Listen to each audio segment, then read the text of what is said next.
విష్ణు గారు చెప్పండి, మీరు గతంలో కాంగ్రెస్లో కూడా ఉన్నారు, తర్వాత జరిగిన అనేక పరిణామాలు మీరు చూశారు. ఇప్పుడు సడన్గా వైఎస్ఆర్కి విపరీతమైన ప్రాధాన్యత ఇస్తున్నట్లుగా వారు చిత్తశుద్ధితో చేస్తున్నారా, నటిస్తున్నారా? మీకేమనిపించింది విష్ణు గారు? ఆంధ్ర రాష్ట్ర రాజకీయాల్లో, ఆంధ్ర రాష్ట్ర రాజకీయాల ముందు లేకపోతే ప్రజల ముందు మరొకసారి రాజశేఖర రెడ్డి గారి మీద ప్రేమ అభిమానాన్ని ఒలకపోస్తూ ఉన్నారు, నటిస్తూ ఉన్నారు. ఎందుకంటే ఇక్కడ మొన్న జరిగినటువంటి ఎన్నికల్లో అనేక కారణాల మూలంగా వైఎస్ఆర్ కాంగ్రెస్ పార్టీ కొంచెం ఓటమి పాలైన తర్వాత దాన్ని ఏదో భర్తీ చేద్దామని చెప్పనో లేకపోతే దాన్ని స్థానాన్ని ఆక్రమిద్దామని చెప్పనో సంబంధం లేనటువంటి వ్యక్తులు ఆంధ్రప్రదేశ్లో రాజకీయాలు చేయాలని చెప్పని ఒక ప్రయత్నాన్ని నిన్న చూసాం మనం.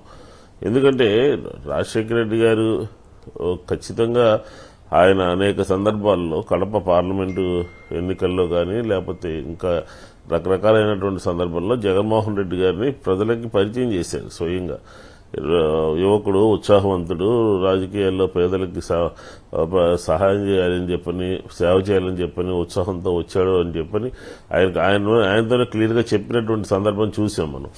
అది కూడా కాకుండా ఆంధ్రప్రదేశ్ని రెండుగా విభజన జరిగినటువంటి సందర్భంలో ఆంధ్రప్రదేశ్లో పార్టీ నష్టపోయినప్పటికీ కూడా, పార్టీ లేకపోయినప్పటికీ కూడా ప్రజల యొక్క పరిస్థితిని అర్థం చేసుకోకుండా రెండుగా విడగొట్టినటువంటి కాంగ్రెస్, అక్కడ తెలంగాణలో ఉన్నటువంటి కాంగ్రెస్ ముఖ్యమంత్రి వచ్చి ఆంధ్రప్రదేశ్లో వైఎస్ఆర్ గారి గురించి మాట్లాడటము, పైగా రేవంత్ రెడ్డి అనే వ్యక్తి మాట్లాడటం చాలా హాస్యాస్పదంగా కనపడుతుంది. ఎందుకంటే అసలు రాజశేఖర రెడ్డి గారి ప్రస్థానంలో, రాజశేఖర రెడ్డి గారి రాజకీయాల్లో రేవంత్ రెడ్డి అనే వ్యక్తి ఎక్కడా కూడా కనిపించినటువంటి వ్యక్తి, ఎక్కడా కూడా భాగస్వామ్యంగా లేనటువంటి వ్యక్తి. దీంతోపాటు ఆయన తెలుగుదేశంలో ఉన్నాడు, ఉమ్మడి ఆంధ్రప్రదేశ్లో 9లో కానీ లేకపోతే ముందు ఉన్నటువంటి 4లో కానీ 24లో కానీ ఇలాంటి సందర్భాల్లో ఆయన అంతా తెలుగుదేశంలో ఉండి శాసనసభలో ఆనాడు ముఖ్యమంత్రి కానీ ఆనాడు ప్రతిపక్ష నేతగా ఉన్నటువంటి రాజశేఖర రెడ్డి గారి మీద మాట్లాడినటువంటి మాటలు కూడా చాలా ఉన్నాయి. ఇలాగా అవన్నీ కూడా వదిలేసి ఎప్పుడో 5 సంవత్సరాల తర్వాత వచ్చేటటువంటి ఎన్నికల్లో ఇక్కడ జగన్మోహన్ రెడ్డి గారి మీద విమర్శన చేయటం అనేది సహేతుకునేటువంటి అంశం కాదు. అది కూడా కాకుండా సోషల్ మీడియాలో వచ్చేటటువంటి అంశాలు, పార్లమెంటుకి పోటీ చేస్తారని, శాసనసభకు రాజీనామా చేస్తారని చెప్పని వస్తున్నటువంటి అంశాలు, ఊహాజనితమైనటువంటి అంశాలను తీసుకుని కడప బరిలో నిలబడితే షర్మిల గారు నేను ఇంటింటికి ఊరు తిరుగుతానంటారు. అంటే ఈ సందర్భంలో మనం ఒక విషయం మాట్లాడుకోవచ్చు, ఆయన సామర్థ్యము, ఆయన ఇదే అంతా కూడా. తెలంగాణలో ఏం జరుగుతుంది? ఆయన సొంత జిల్లా మహబూబ్ నగర్ జిల్లాలోనే ఒక ఎమ్మెల్సీ ఓడిపోయి, ఒక పార్లమెంట్ ఓడిపోయి, రకరకాలుగా ఆయన ఉన్నటువంటి ముఖ్యమంత్రిగా ఉన్నటువంటి సొంత జిల్లాలోనే ఆయన వెనుకబడిపోయాడు.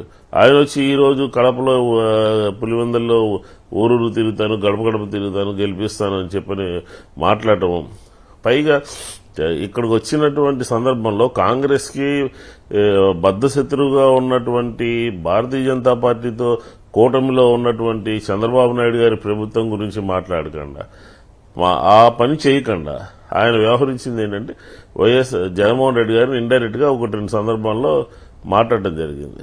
ఇది సరైనటువంటి అంశం కాదు. ఖచ్చితంగా వీళ్ళిద్దరూ కూడా, ఇక్కడ చంద్రబాబు నాయుడు గారు, అక్కడ రేవంత్ రెడ్డి, ఇద్దరు కూడా ఒకటే, ఒక తానులో ముక్కలే. ఇద్దరు కలిసే రకరకాలైనటువంటి కార్యక్రమాలు చేశారు గతంలో. అవన్నీ కూడా ఆంధ్ర రాష్ట్ర ప్రజలందరికీ కూడా తెలిసినటువంటి అంశమే. ఏదో వైఎస్ గారి జయంతిని అడ్డం పెట్టుకుని ఏదో చేద్దామని చెప్పని ఆంధ్రప్రదేశ్ రావటమే తప్ప ఈ రాష్ట్రంలో చంద్రబాబు నాయుడు ఉండాలని చెప్పని బలంగా 100% కోరుకునేటువంటి వ్యక్తి అక్కడ రేవంత్ రెడ్డి ఉండాలని చెప్పని మొన్న పోయి చూసాం కదా మనం. విభజన సంబంధించినటువంటి అంశాల విషయం ప్రస్తావన వస్తే ఆంధ్రప్రదేశ్లో తిరుపతి కావాలని, ఆంధ్రప్రదేశ్లో ఇది కావాలని చెప్పిన, అది కావాలని చెప్పిన రకరకాలైనటువంటి డిమాండ్లు పెట్టారు. అక్కడ ఆంధ్ర రాష్ట్ర ప్రజలకు సంబంధించినటువంటి హక్కుల్ని కూడా వాళ్ళు కాజేయాలని చెప్పిన ప్రయత్నాలు మొన్న మీటింగ్లో మనకు బయటపడ్డాయి. కాబట్టి ఈరోజు రాజశేఖర రెడ్డి గారి జయంతి సందర్భంగా ఈ రకమైనటువంటి నాటకానికి ఆంధ్రప్రదేశ్లో తెరలేపడం అనేది సరైనటువంటి అంశం కాదు ప్రజలందరూ కూడా. ఎందుకంటే ఈరోజు మేము ఎన్నికల్లో 40% ఓట్లతో ఉన్నాం.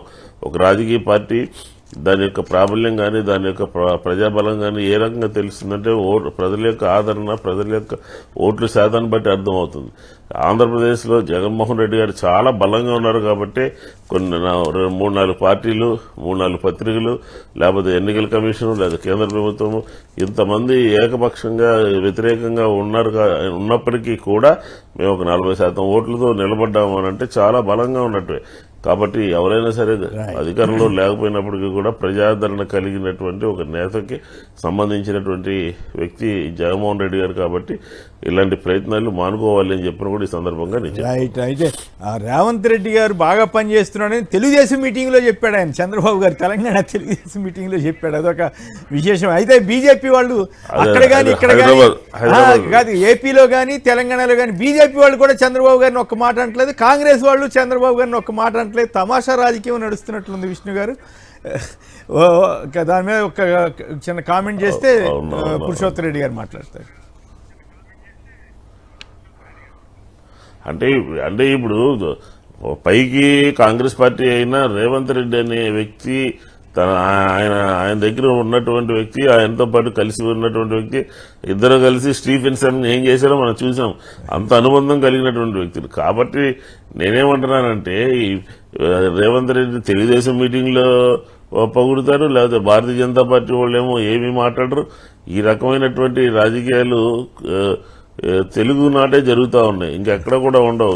ఒక పార్టీలో ఉంటూ ఒక పార్టీతో సంబంధాలు పెట్టుకుని ఒక పార్టీని పొగుడుతూ ఒక పార్టీ ముఖ్యమంత్రి బాగా పనిచేస్తున్నాడని చెప్తుంటే ఎక్కడికి వెళ్ళిపోతుంది అంటే నేను అక్కడ కాంగ్రెస్ పార్టీకి సంబంధించిన కొంతమంది కూడా రియాక్షన్ చూసాం మనం తెలంగాణలో కూడా.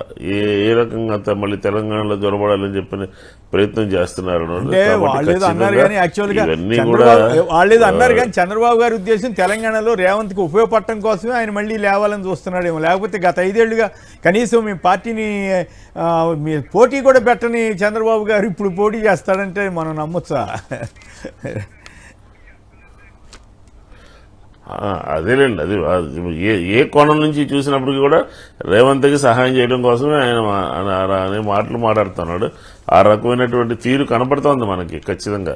హైదరాబాద్ ముఖ చిత్రంలో మనం చూస్తే ఆయన మన మీటింగ్ యొక్క సరళి కానీ, తర్వాత జరిగినటువంటి మీటింగ్ కానీ, తర్వాత తెలుగుదేశం దాంట్లో ఆయన మాట్లాడినటువంటి ఇది కానీ క్లియర్గా ఎక్కడా కూడా 5 సంవత్సరాలు ముఖ్యమంత్రిగా ఉన్నాడు కదా ఆయన.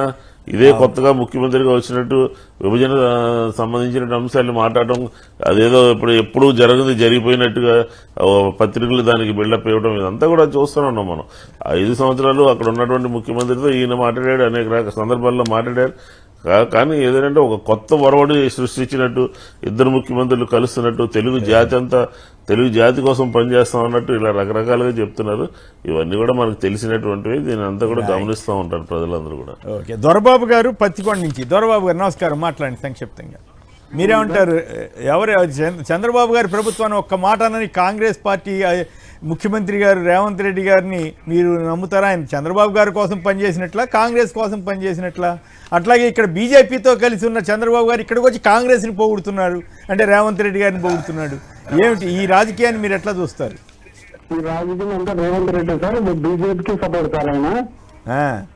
ఆయన ఇప్పుడు ఆయన తెలంగాణలో మాత్రానికి చంద్రబాబు నాయుడు మన రేవంత్ రెడ్డికి సపోర్ట్ చేస్తారు, ఇక్కడ బీజేపీకి సపోర్ట్ చేస్తారు. అంతే, బీజేపీ వాళ్ళు కూడా ఏం ఫీల్ గారు, అది విశేషం కదా. ఫీల్ కాదు సార్, వాళ్ళు విజయం పెట్టుకోరు, వీళ్ళు మళ్ళీ పెట్టుకోరు. ఇక్కడ అక్కడేమి రేవంత్ రెడ్డి గారు ఢిల్లీ వెళ్ళినప్పుడు మాత్రమే మన నరేంద్ర మోడీ పొగుడతాడు. అవును, రేవంత్ రెడ్డి గారు రేవంత్ రెడ్డికి సోనియా గాంధీ కూడా రేవంత్ రెడ్డిని నమ్ము సార్. అక్కడ సోనియా గాంధీ గారు ఎప్పుడు ఢిల్లీ పోయినా కూడా ఎవరినో ఒకటి మంత్రి ఏమో పెట్టుకొని పంపిస్తాను. అయితే ఒకట్లే, మనం మోడీ గారి గురించి మనం బాధపడ్డాం కానీ బీజేపీ వాళ్ళు కానీ మోడీ గారు కానీ ఎవరు బాధపడాలి. ఆయన పట్టుకుని టెర్రరిస్ట్ అన్నా ఏమన్నా కూడా సరే, అది వాళ్ళు బీజేపీ వాళ్ళు ఇష్టం అనుకోండి. అనిల్ గారు బాపట్ల నుంచి. అనిల్ గారు నమస్కారం, మాట్లాడండి. రైట్,